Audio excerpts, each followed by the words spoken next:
Here are some good reasons to read this book, which is 13 Months in the Himalayas by Om Swami.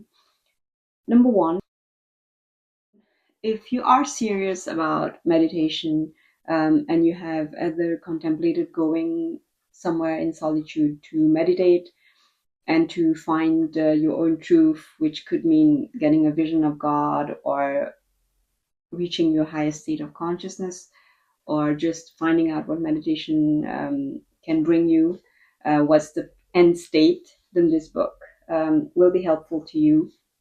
It's a true account of Om Swami's 13 months in the Himalayas, as the title says.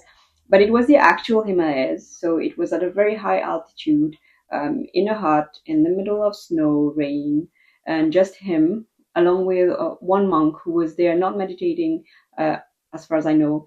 He was helping out Om Swami with his daily tasks, like cooking food for him, and fetching water, etc., and wood.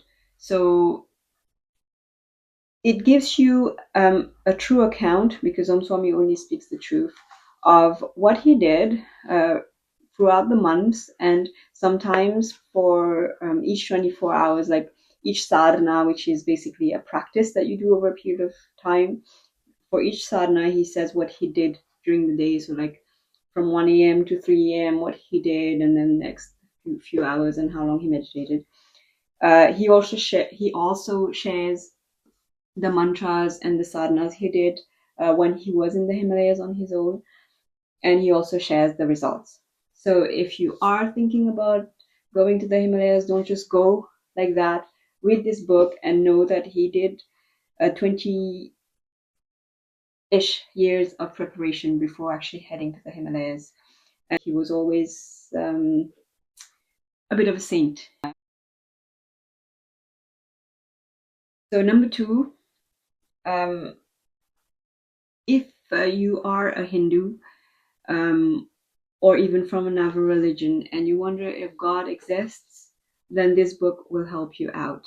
So if you wonder if God exists, and if you wonder what God looks like, this is a book you should read, because Om Swami has actually attained a vision of his deity um, through his penance, by going into the Himalayas and meditating, like intensely meditating for 22 hours a day, I believe, at some point.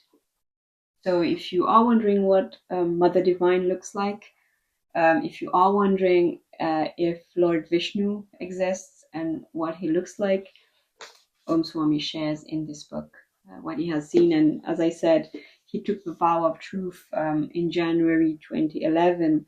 That was before he got the visions, and he hasn't spoken any lies since. So this book is something you could read.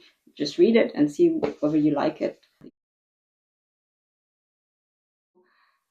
The third reason is, if you have been meditating and you are not getting results you want, or you feel like nothing is happening, and you're just wondering if you're doing anything right.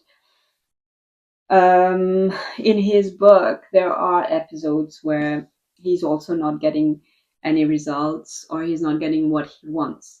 So the takeaway is to just keep going. So just keep going. Don't give up. And it's really motivational.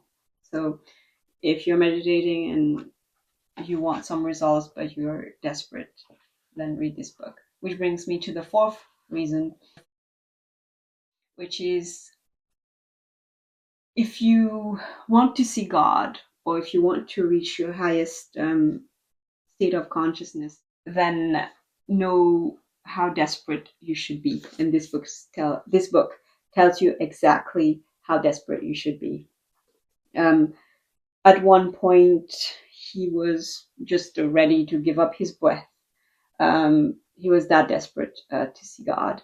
So there are beautiful stories in there. Not stories, but like true stories, like what he went through, that will help you relate and if you have been desperate, or help you be desperate for God. Number 5 is, if you have come across Om Swami recently and you want to know more about him, and you want to know who he is, or be on your way to know who he is in reality, without me conditioning you, without anyone conditioning you, then read this book and read scriptures, and then do some cross-checking, and you might come to some truth about who he is. So all in all, this book is for people with any mindset. So if you are very educated and you just want to meditate, if you are actually devoted to Om Swami, or if you are just completely new to this whole meditation thing, or if you just want to know about Himalayas, or you like the cover, whatever reason, I would say grab the book and give it a read. You won't regret it. And the final chapter also tells you where he's at now. And just for the record, Om Swami was a multimillionaire in several countries like Canada, America, and Australia before he renounced. So the credibility is there. So I'd say go for it. Read the book, enjoy, and it's a true gift to humanity.